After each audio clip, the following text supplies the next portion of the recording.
বিশ্বের সবচেয়ে দামি ফুটবলারদের একজন ছিলেন তিনি। তার বাজার মূল্য পৌঁছেছিল 160 মিলিয়ন ইউরোতে। অথচ 31 বছর বয়সে এসে ক্লাবহীন। বলছি রহিম স্টার্লিংয়ের কথা।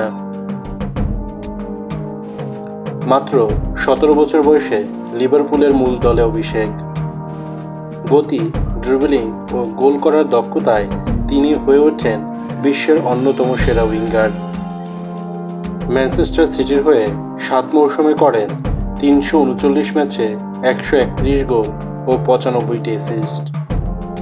জেতেন 4টি প্রিমিয়ার লিগ, একটি এফএ কাপ, একটি কমিউনিটি শিল্ড এবং 5টি লিগ কাপ।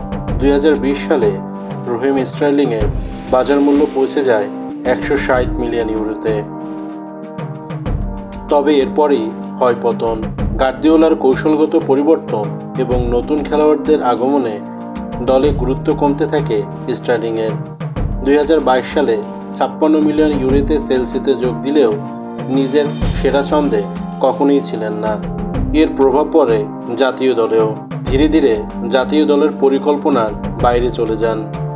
2024 সালের আগস্টে চেলসি থেকে লোনে আর্সেনালে গেলেও মিকেল আর্তেতার অধীনে নিয়মিত ছিলেন না কখনোই। 28 ম্যাচে মাত্র 5টি অ্যাসিস্ট ছিল তার। 2025 জুনে আবারও চেলসিতে ফেরেন স্টার্লিং, তবে লোন থেকে ফিরে চেলসিতে জায়গা হয়নি। এই বছর জানুয়ারিতে পারস্পরিক সমঝোতার মাধ্যমে চুক্তি বাতিল করেন তিনি।